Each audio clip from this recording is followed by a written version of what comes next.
গাজা ও Yemen দুদিক থেকে হামলার শিকার হল।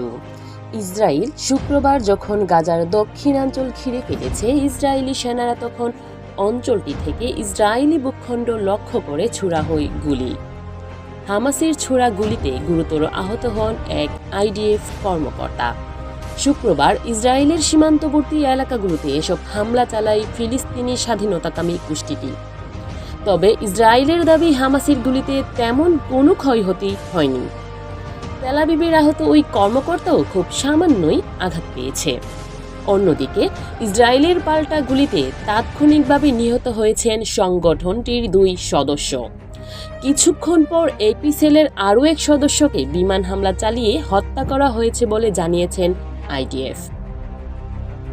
এরপর একই দিন বিকেলে ইসরায়েলের পূর্ব দিক থেকে তেল আবিবে একটি ড্রোন শনাক্ত করে দেশটির আকাশ প্রতিরক্ষা ব্যবস্থা সেটিকে ভূপাতিত করা হয়েছে বলেও জানিয়েছে আইডিএফ।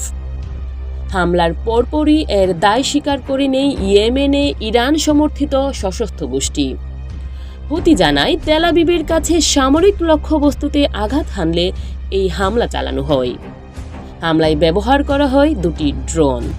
ইসরায়েল জানিয়েছে একটি ড্রোন তারা আকাশেই ভূপাতিত করে, আর দ্বিতীয়টি ইসরায়েলি সীমানায় পৌঁছাতেই পারেনি। 2025 সালের জানুয়ারিতে ইসরায়েল ও হামাস যুদ্ধবিরতি এবং জিম্মি বিনিময় নিয়ে এক চুক্তিতে পৌঁছেছিল।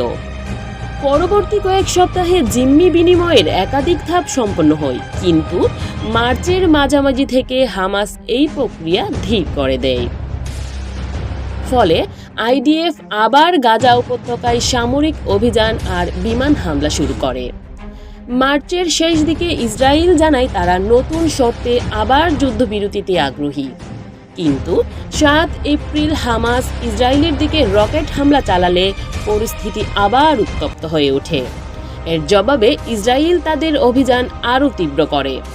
বর্তমানে ইসরায়েল নতুন এক চুক্তির প্রস্তুতি নিতে যাচ্ছে। আরও একদল জিম্মি মুক্তি করা যায়।